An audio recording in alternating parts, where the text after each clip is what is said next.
Sastra channel நேயர்களுக்கு நமஸ்காரம். அனுதினம் ஆனந்தம் நிகழ்ச்சியில் உங்கள் அனைவரையும் சந்திப்பதில் மிக்க மகிழ்ச்சி.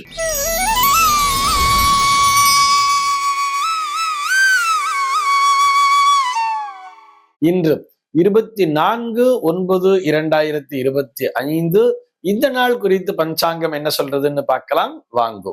இன்றைய தினம் விஸ்வாவசு வருடம் புரட்டாசி மாதம் 8ஆம் தேதி புதன்கிழமை. திதி பார்த்தோம்னா வளர்பிறை திருத்தியை திதி நாள் முழுவதுமே வியாபிச்சுருக்கு. நட்சத்திரம் பார்த்தோம்னா சித்திரை நட்சத்திரம் மாலை 4:14 வரைக்கும் இருக்கு. அதனை தொடர்ந்து சுவாதி நட்சத்திரம் என்பதும் வந்து விடுகிறது. இந்த நாள் முழுவதுமே ஒரு சித்தயோகம் கூடிய நாளாக அமைந்திருக்கிறது. இது போக பஞ்சாங்கத்திலே வரக்கூடிய யோகம் அப்படின்னு சொல்லி பார்த்தோம்னா இன்னைக்கு மாகேந்திரம் அப்படிங்கிற ஒரு யோகத்தை கொடுத்திருக்கா. கரணம் பார்த்தோம்னா தைத்திலம் அப்படிங்கிற ஒரு கரணத்தை கொடுத்திருக்கா. இந்த நாளானது ஒரு சமநோக்கு நாளாக அமைந்திருக்கிறது. இன்னைக்கு என்ன ஸ்பெஷல் அப்படின்னு சொல்லி பார்த்தோம்னா இன்றைய தினம் பஞ்சாங்கத்திலே திருதினஸ்பிருக் அப்படின்னு கொடுத்திருப்பா. இது என்ன திருதினஸ்பிருக் அப்படின்னு சொல்லி பார்த்தோம்னா, தினம்னா நமக்கு தெரியும் ஒரு நாள், திருதினம் அப்படின்னு சொன்னா 3 நாட்கள், அதாவது நேற்று இன்று நாளை ஆகிய 3 நாட்களையும் ஏதோ ஒரு விஷயம் ஒன்றாக இணைக்கக்கூடிய ஒரு நிகழ்வானது இன்றைய தினத்தில இருக்கிறது அப்படின்னு அதுக்கு அர்த்தம். இங்க எது இணைக்குது அப்படின்னு சொல்லி பார்த்தோம்னா இந்த வளர்பிறை திருத்தியை திதின்னு பார்த்தோம் இல்லையா. இந்த வளர்பிறை திருத்தியை திதியானது இன்றைய தினம் சூரிய உதயத்திற்கு முன்னதாகவே வந்து விடுகிறது. இந்த நாள் முழுவதுமே வியாபிச்சுருக்கு. இது போக மறுநாள் நாளைய தினம் சூரிய உதயம் ஆன பின்பும் தொடர்ந்து கொண்டிருப்பதால் இதனை திருதினஸ்பிரிக், அதுவும் பிராக்கெட்ல திதி திருதினஸ்பிரிக் அப்படிங்கிற மாதிரி கொடுத்திருப்பா.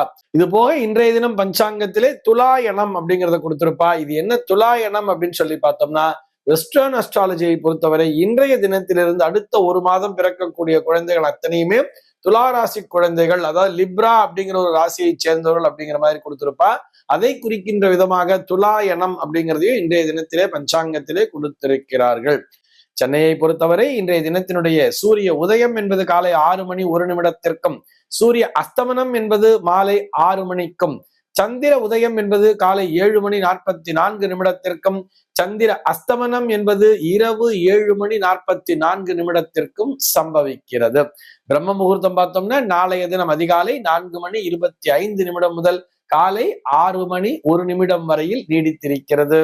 சென்னையை பொறுத்தவரை இன்றைய தினத்தினுடைய ராகு காலம் என்பது மதியம் 12 முதல் 1:30 வரையிலும், யமகண்டம் என்பது காலை 7:31 முதல் 9:01 வரையிலும், குளிகை காலம் என்பது பகல் 10:31 முதல் மதியம் 12 வரையிலும் சம்பவிக்கிறது.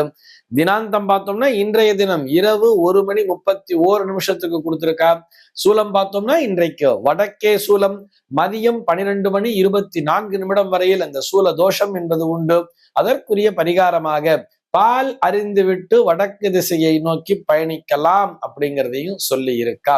இந்த வானவியல் மாத பிறப்பு என்றால் என்ன அப்படிங்கிற ஒரு கேள்விக்கான விடையைத்தான் பார்க்க போகிறோம். அந்த கேள்விக்கான விடையை இந்த நாளிலே பார்ப்பது என்பது பொருத்தமாகவே இருக்கும்.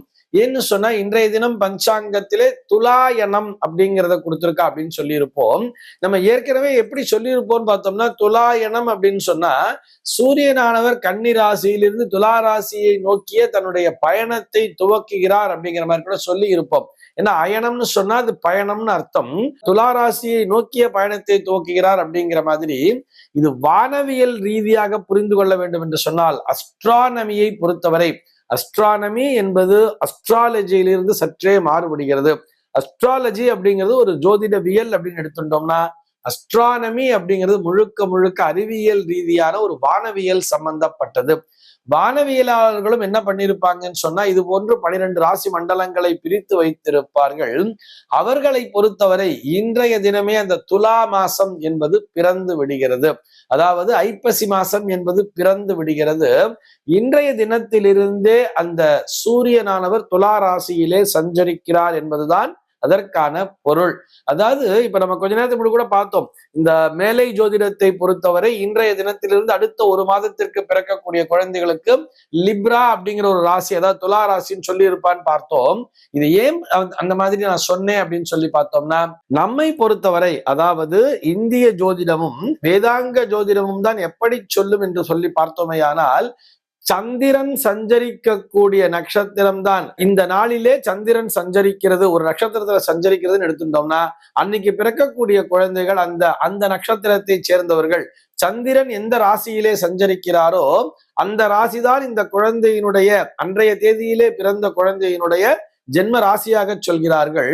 ஆனால் மேலை ஜோதிடத்தை பொறுத்தவரை சூரியன் எந்த ராசியிலே சஞ்சரிக்கிறாரோ அதுவே அவர்களுடைய ஜென்ம ராசியாக பார்க்கப்படுகிறது. நம்ம உதாரணத்துக்கு சொல்லணும் சொன்னா மார்ச் மாதம் 20 அல்லது 21ஆம் தேதியே அவர்களுடைய வருட பிறப்பு என்பது பிறந்து விடுகிறது. மேஷாயனம் அப்படின்னு சொல்லி பஞ்சாயத்துல கொடுத்திருப்பா. அந்த மார்ச் மாதம் 21ஆம் தேதியிலிருந்து ஏப்ரல் மாதம் 20ஆம் தேதி வரை பிறக்கக்கூடிய அத்தனை குழந்தைகளுமே ஏரிஸ் என்று சொல்லப்படக்கூடிய மேஷராசியை சேர்ந்தவர்கள் அப்படிங்கிற மாதிரி சொல்லி இருப்பா. ஏன்னா சூரியன் இருக்கிற இடம் தான் அவர்களுடைய ஜென்ம ராசி அப்படிங்கிற மாதிரி வச்சிருப்பா. அதே போலத்தான் இன்றைய தினம் துலாயனம் அப்படின்னு சொல்லி பஞ்சாங்கத்துல கொடுத்திருக்கான்னு சொன்னா இன்றைய தினமே வானவியலை பொறுத்தவரை ஐப்பசி மாதம் என்பது பிறந்து விடுகிறது என்பதுதான் அதற்கான தெளிவான விளக்கம். அதை நன்றாக புரிந்து கொள்ள வேண்டியது. அப்புறம் ஏன் சார் நம்ம பஞ்சாங்கம் இதை சொல்ல மாட்டேங்கிறதுன்னு சொன்னா அந்த சிஸ்டத்துக்கு பேரு சாயன முறை அப்படின்னு சொல்லி பேரு. ராஷ்டிரிய பஞ்சாங்கம் அப்படின்னு சொல்றா இல்லையா, நம்முடைய சென்ட்ரல் கவர்மெண்டே அந்த பஞ்சாங்கத்தை போட்டு கொண்டிருக்கும். அந்த ராஷ்டிரிய பஞ்சாங்கம் அந்த சாயன முறைப்படி அதுல அயனாம்ச கணக்கெல்லாம் நிறைய இருக்கு. அந்த கணக்குகளை கணக்கிட்டு அவர்களும் அந்த பஞ்சாங்கத்தை வெளியிட்டு கொண்டுதான் இருக்கிறார்கள். ஆனா பிராக்டிக்கலா அஸ்ட்ராலஜில அதை இன்னும் ஏற்றுக்கொள்ளவில்லை. அஸ்ட்ராலஜியை பொறுத்தவரை ஜோதிடவியலை பொறுத்தவரை இன்னமும் நாம் இந்த அஸ்ட்ரானமியோட லிங்க் ஆகாம தனி சார்ட்டா வச்சுட்டு இருக்கோம்.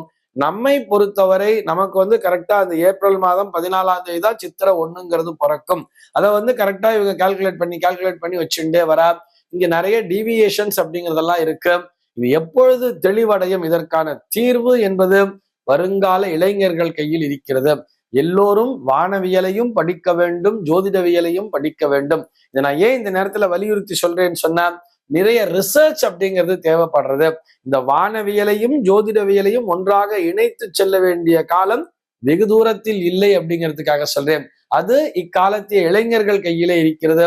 அடுத்த தலைமுறையை சேர்ந்த குழந்தைகள் நிறைய வானவியலையும் படிக்க வேண்டும், ஜோதிடவியலையும் படிக்க வேண்டும். இது எல்லாமே பிசிக்ஸ் பேஸ்டு தானே, ஆஸ்ட்ரோ பிசிக்ஸ் மாதிரி தானே.